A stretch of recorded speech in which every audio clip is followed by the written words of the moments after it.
বাড়িতে কোনো আত্মীয় এলে এরকমভাবেই তাদেরকে চাটা বানিয়ে খাওয়াবেন, দেখবেন বারবার আসতে চাইবে আত্মীয়। অপূর্ব স্বাদে এবং গন্ধে দুটোতেই কিন্তু অপূর্ব এই চা। চা বানানোর এই ভিডিওটি পুরোটা একটু স্কিপ না করেই দেখতে থাকুন, তাহলেই বুঝতে পারবেন অপূর্ব সুন্দর চা আমি কিভাবে বানালাম। নমস্কার বন্ধুরা, আমি দেবযানী। আপনাদের চ্যানেল দেবযানী রান্নাঘরের ভিলেজ ফুডে আপনাদের সকলকেই স্বাগত জানিয়ে প্রত্যেক দিনের মতো আজকেও একটা রেসিপি আমি আপনাদের সঙ্গে শেয়ার করব। আজকে কিন্তু খুব সহজ একটা রেসিপি শেয়ার করব। থাম্বনেল দেখেই আপনারা বুঝতে পেরেছেন, মানে একদম সহজ এবং প্রত্যেক দিনের নিত্য প্রয়োজনীয় একটা রেসিপি।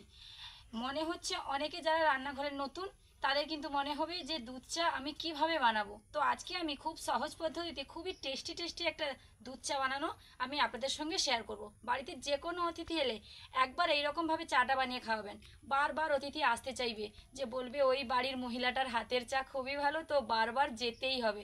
তো চলুন শুরু করা যাক অপূর্ব সুন্দর স্বাদের দুধ চায়ের রেসিপি। প্রথমেই এখানে রয়েছে দুধ, রয়েছে তেজপাতা, চিনি, চা আর এলাচ, লবঙ্গ, কাঠ। এই মাত্র কয়েকটা উপকরণ দিয়েই কিন্তু অসম্ভব মজার একটা অসম্ভব টেস্টি দুধ চা রেডি হয়ে যাবে। উনুন ধরিয়ে নিয়েছি, এবার কড়াইটা বসিয়ে দিলাম।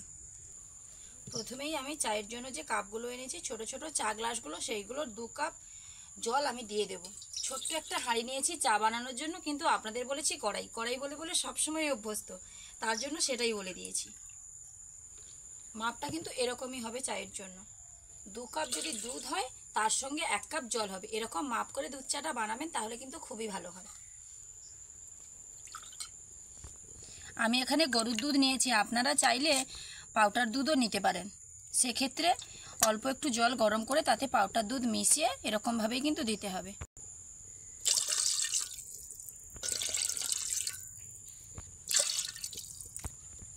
চার গ্লাস দুধ আমার দেওয়া হয়ে গেল। জল আর দুধ একসঙ্গে প্রথমে ভালোভাবে ফুটিয়ে নিতে হবে।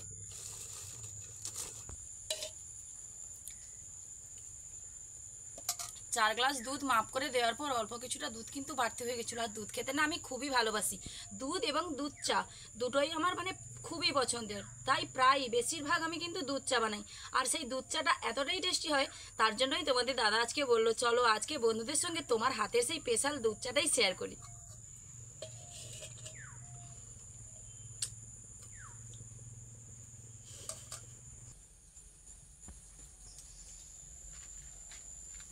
দুধটা কিন্তু গুড় গুড় করে ফুটতে শুরু করেছে, সে সময় আমি দিয়ে দেবো তেজপাতা, একটু ছোট ছোট করে কেটেই দেবো।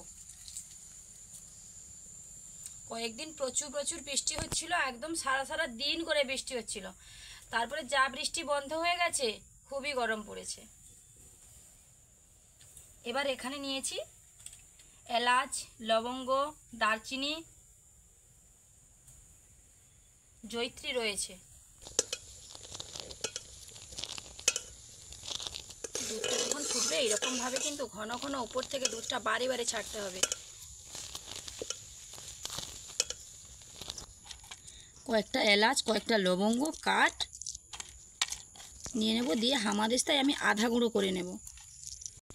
এই দেখুন, আর একটা কাঠ দেবো, খুব বেশি লবঙ্গ দেবো না, লবঙ্গের একটা আলাদা ঝাঁঝ আছে। আর এই যে আধা গুঁড়ো করা মশলাগুলো এখন আমি দিয়ে দেব। আপনারা চাইলে এগুলোকে একদমই প্লেন করে দিতে পারেন। যখন একদম প্লেন করে দেবেন সেক্ষেত্রে কিন্তু চা একদম মানে হয়ে গেছে, প্রায় 90% মতন হয়ে যাবে, তারপরে কিন্তু সেই গুঁড়ো মশলাটা অ্যাড করতে হবে। আমি এখানে যেহেতু আধা গুঁড়ো করেছি তার জন্য একটু আগে থেকেই দিয়েছি, কারণ ফুটবে বলে।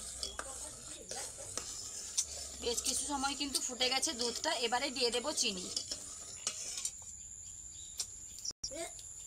এবারে দিয়ে দেব আমি চিনি। চিনি আপনাদের নিজেদের পছন্দ মতনই দেবেন।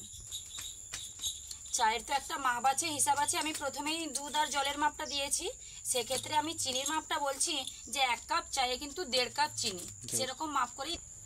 1.5 কাপ চিনি নয়, 1.5 চামচ। এই যে চা চামচের 1.5 চামচ চিনি, সেটাই আমি ভুলে দিয়েছি 1.5 কাপ। মানে 1.5 কাপ যদি চিনি দেওয়া হয় তাহলে আর কি হবে, শুধু শরবতই খেতে হবে। চিনি দেওয়ার পরে কিন্তু বেশ কিছু সময় ধরে দুধটাকে ভালোভাবে ফুটিয়ে নিতে হবে, এরকমভাবে।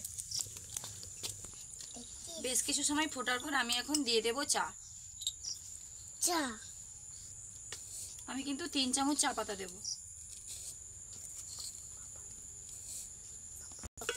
এবার এটাকে আরও বেশ কিছু সময় ধরে ভালোভাবে ফুটিয়ে নিতে হবে, তাহলে একটা দারুণ কালার আসবে।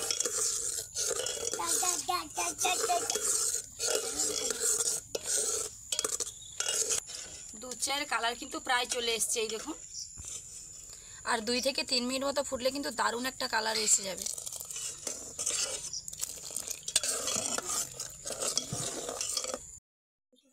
ঝটপট কিন্তু আমার দুধ চা রেডি হয়ে গেল একদমই। এই দেখুন কালারটা কিন্তু অপূর্ব সুন্দর এসছে। এখন চা মেশানো হয়েছে তো বোঝা যাবে না, যখন আমি কাপে দেবো তখন দেখতে পাবেন। তো এবার এটাকে নামিয়ে আমি কাপে ছেঁকে নেব। দারুণ স্বাদ ও দারুণ সেন্টের দুধ চা রেডি হয়ে গেছে দেখুন, একদমই পারফেক্টভাবে।